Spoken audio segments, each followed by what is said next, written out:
ಬಂಧುಗಳೇ, ನಾವಿಂದು ವಿಶ್ವವಿಖ್ಯಾತ ಜೋಗ್ ಜಲಪಾತದ ಒಂದು ಸಣ್ಣ ಪರಿಚಯವನ್ನ ಮಾಡಿಕೊಳ್ಳೋಣ.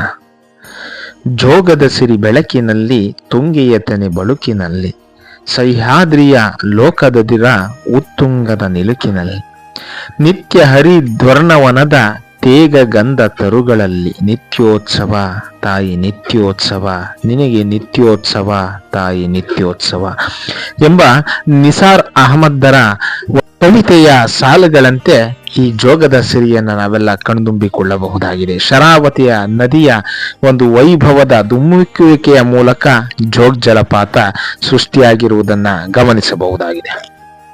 ಜೋಗ್ ಅಥವಾ ಗೇರುಸೊಪ್ಪೆ ಜಲಪಾತ ಪ್ರಪಂಚದ ಪ್ರಸಿದ್ಧ ಜಲಪಾತಗಳಲ್ಲೊಂದು. ಇದು ಭಾರತದ 2ನೇ ಅತಿ ಎತ್ತರದ ಜಲಪಾತ. ಇದು ಕರ್ನಾಟಕ ರಾಜ್ಯದ ಉತ್ತರ ಕನ್ನಡ ಜಿಲ್ಲೆಯ ಸಿದ್ದಾಪುರ ತಾಲೂಕಿನ ದಟ್ಟವಾದ ಕಾಡು ಹಾಗೂ ಗುಡ್ಡಗಳಿಂದ ಆವೃತವಾದ ಸ್ಥಳದಲ್ಲಿದೆ. ಜೋಗ್ ಜಲಪಾತವು ಒಂದು ಪ್ರಮುಖ ಪ್ರವಾಸಿ ತಾಣವಾಗಿದ್ದು, ಸುಮಾರು 292 ಮೀಟರ್ ಎತ್ತರದಿಂದ ಭೋರ್ಗರೆಯುತ್ತಾ ಶರಾವತಿ ನದಿಯು 4 ಸೀಳುಗಳಾಗಿ ಧುಮ್ಮಿಕ್ಕುತ್ತದೆ. ವೈಭವದಿಂದ ಅವ್ಯಾಹಕವಾಗಿ ಧುಮ್ಮುಕ್ಕುವ ರಾಜ, ಹಾಗೆಯೇ ಆರ್ಭಟಿಸುತ್ತಾ ಧುಮ್ಮಿಕ್ಕುವ ರೋರೋರ್, ಬಳಕುತ್ತ ಜಾರುವ ರಾಣಿ, ರಭಸದಿಂದ ಹಾರುವ ಚಿಮ್ಮುವ ರಾಕೆಟ್.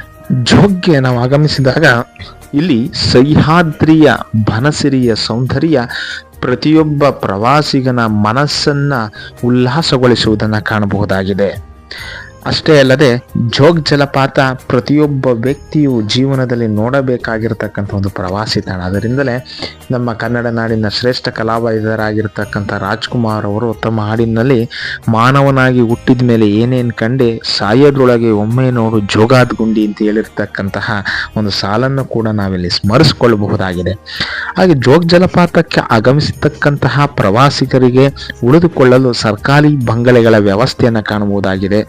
ಹಾಗೆ KSDC ಇಂದ ಮಯೂರ ಹೋಟೆಲ್ ಸೌಲಭ್ಯ ಮೊದಲಾದ ಸೌಲಭ್ಯಗಳನ್ನು ಕಾಣಬಹುದು. ಮಹಾತ್ಮ ಗಾಂಧಿ ಜಲವಿದ್ಯುತ್ ಯೋಜನೆ ಜೋಗ್ ಜಲಪಾತದ ಬಳಿ ಇರುವಂತಹ ವಿದ್ಯುತ್ ಸ್ಥಾವರ. ಸ್ವತಂತ್ರ ಪೂರ್ವದಲ್ಲಿ ಸರ್ ಎಂ ವಿಶ್ವೇಶ್ವರಯ್ಯನವರು ಮೊದಲ ಬಾರಿಗೆ ಜೋಗ್ಗೆ ಭೇಟಿಯಾದಂತಹ ಸಂದರ್ಭದಲ್ಲಿ ಈ ಒಂದು ವಿಚಾರವನ್ನ ಪ್ರಸ್ತಾಪಿಸಿ ಅದನ್ನ ಯೋಜನೆ ರೂಪಕ್ಕೆ ತಂದಿದ್ದನ್ನ ಕಾಣಬಹುದಾಗಿದೆ.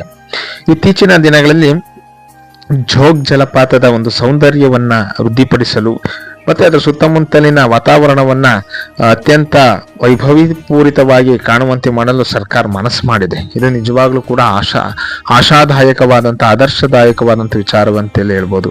ಸುಮಾರು 183 ಕೋಟಿಗೂ ಅಧಿಕ ಹಣದಲ್ಲಿ ಜೋಗ್ ಸುತ್ತಮುತ್ತಲಿನ ಪ್ರದೇಶದ ಅಭಿವೃದ್ಧಿಗೆ ಸರ್ಕಾರ ಮನಸ್ಸು ಮಾಡಿರ್ತಕ್ಕಂಥದ್ದು. ಅದರ ಅಭಿವೃದ್ಧಿ ಕಾರ್ಯಚಟುವಟಿಕೆಗಳು ನಡೀತಾ ಇರ್ತಕ್ಕಂಥದ್ದನ್ನು ನಾವಿಲ್ಲಿ ಗಮನಿಸಬಹುದಾಗಿದೆ.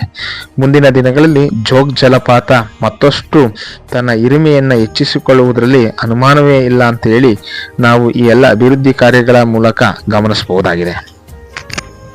ಈ ಒಂದು ವಿಡಿಯೋ ನಿಮಗೆ ಇಷ್ಟವಾದರೆ ಲೈಕ್, ಕಮೆಂಟ್ ಮತ್ತು ಶೇರ್ ಮಾಡೋದ್ರ ಮೂಲಕ ನಮ್ಮ ಮುಂದಿನ ವಿಡಿಯೋಗಳಿಗೆ ಸಹಕರಿಸಬೇಕಾಗಿ ಕೋರ್ತೇನೆ.